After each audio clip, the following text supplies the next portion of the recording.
Home prices, rates, and predictions. There's a lot of noise out there, but in this video, I'm going to be covering what's going on in the housing market nationally, and most importantly, what's going on here in the Inland Empire. What is going on, everybody? My name is Miguel Diaz. I'm a SoCal realtor. Today, I'm going to be breaking down the numbers like you've never seen them before. Hours of research for smart viewers like you. Let's go ahead and get started. All right, so to start off, I'm going to be reading this headline: Housing Market Crash Fears After Prices Fall for 5th Month in a Row. So if you notice, this article was back from 2023 and the housing market did not crash.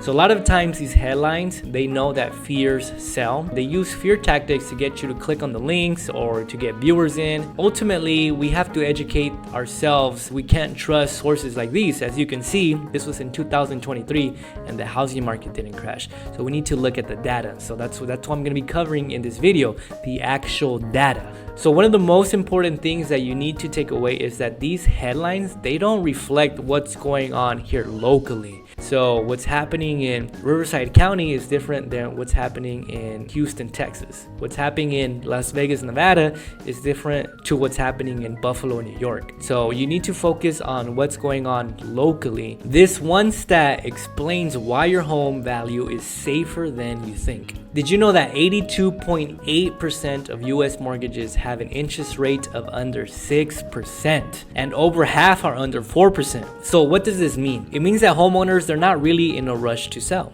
A lot of homeowners are sitting in what's considered an incredible low monthly payment to today's market. Back in 2008, we had a lot of adjustable rate mortgages. Most of these loans right now, they're fixed. So your interest rate's not going to change. It's not going to fluctuate. 2000 to 2008 ARMs, adjustable rate mortgages, they're pretty common. So one year your rate was at 4%, the next year was at 6%. Imagine like right now, your job slows down and then your interest rate on your house automatically jumps 1%, 2%.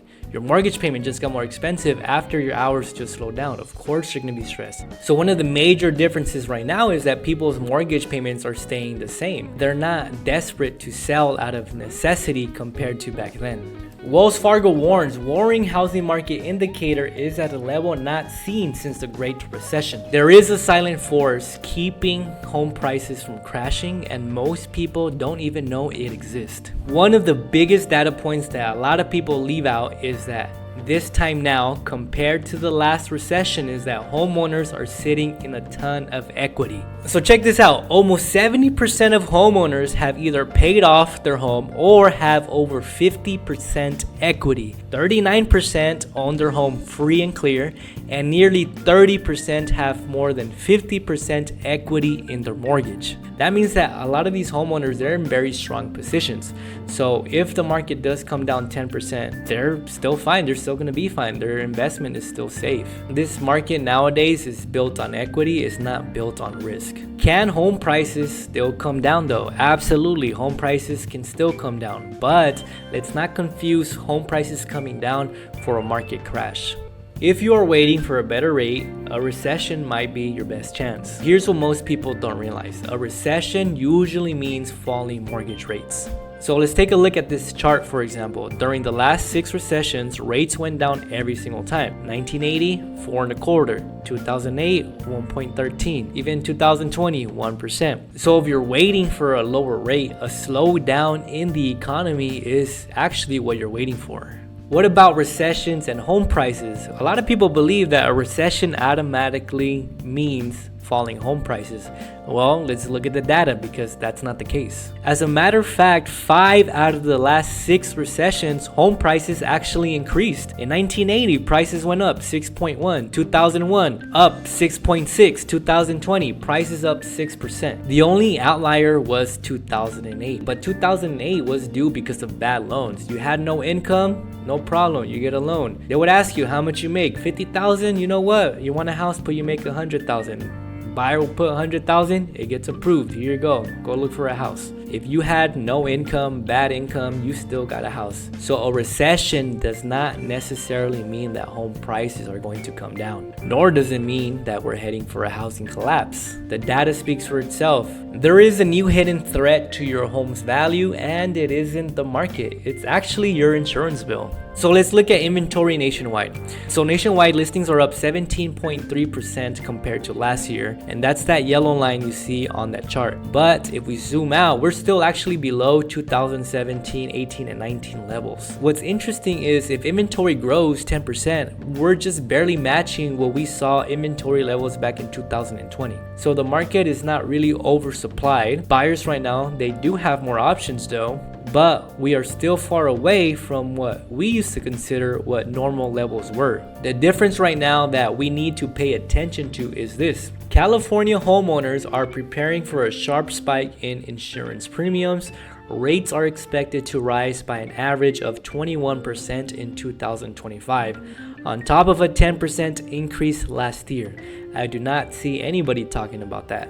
And the reason why we need to pay attention to that is because that affects the affordability. If more people cannot afford a home, then there has to be a level where it has to come down until the payments make sense. All right, now let's get to the local numbers. But before we move on, I do want to share this because a lot of people don't know this. If we take one city, for example, Lake Elsinore, and we compare two different neighborhoods, just because one neighborhood is losing value, the other neighborhood could actually be gaining value or actually holding steady. It could be many different reasons: taxes, desirability, curb appeal. If you want to see what your home is worth in today's market, scan this QR code right here on the screen for a super fast, easy, no pressure estimate. This is crazy. Riverside County listings are up 18.6%. So what does that mean for home values by year end? So this is what we need to be paying attention to, okay? 18.6% more inventory and pending sales are down. So we have more houses hitting the market, but less are actually going into escrow.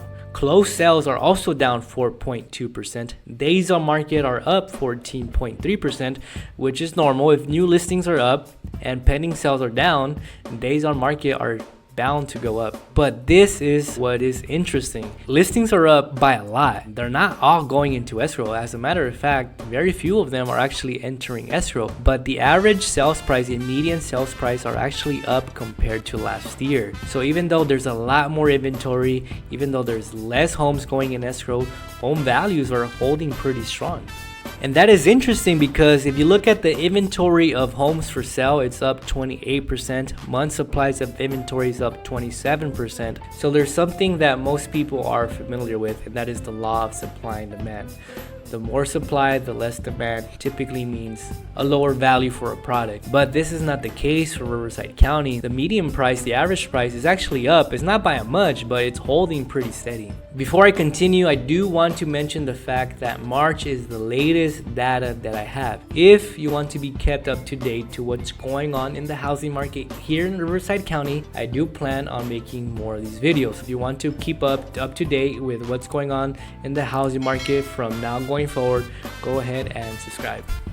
For Lake Elsinore, the median price is up 0.7%, 588.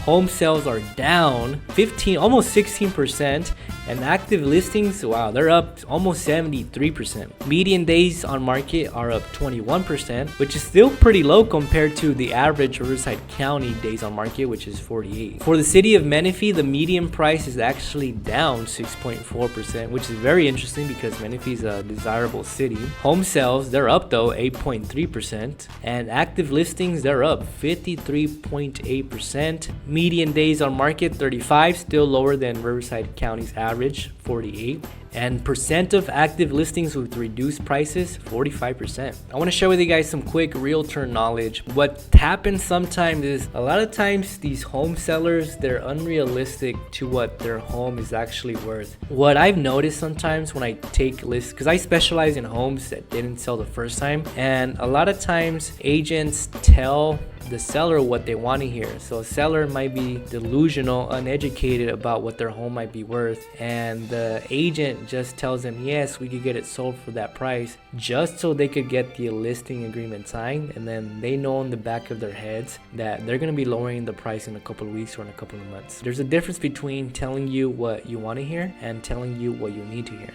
So I had this situation where I took on a listing, but before I took it, it was on the market with another agent. The agent did a terrible job marketing the property because if you're a home buyer watching this, correct me if I'm wrong, but you're gonna be swiping through pictures, and if the first 3 pictures don't catch your attention, you're gonna keep on scrolling. The agent did a terrible job when it came just to marketing the property. At the time, those values, the home values in the area were actually, losing down because inventory was going up and home prices were coming down. So by the time I took on that listing, we did have to start at a way lower price just because the market did come down in that specific area. So if had the agent done everything appropriate, they could have sold for that higher price, but because things were done incorrectly at the beginning, the market was going down, and ultimately when I got the listing, we had to chase down the market. But okay, moving on. For Perris, we got median price up 1.6%. Home sales, they're down almost 12%. Active listings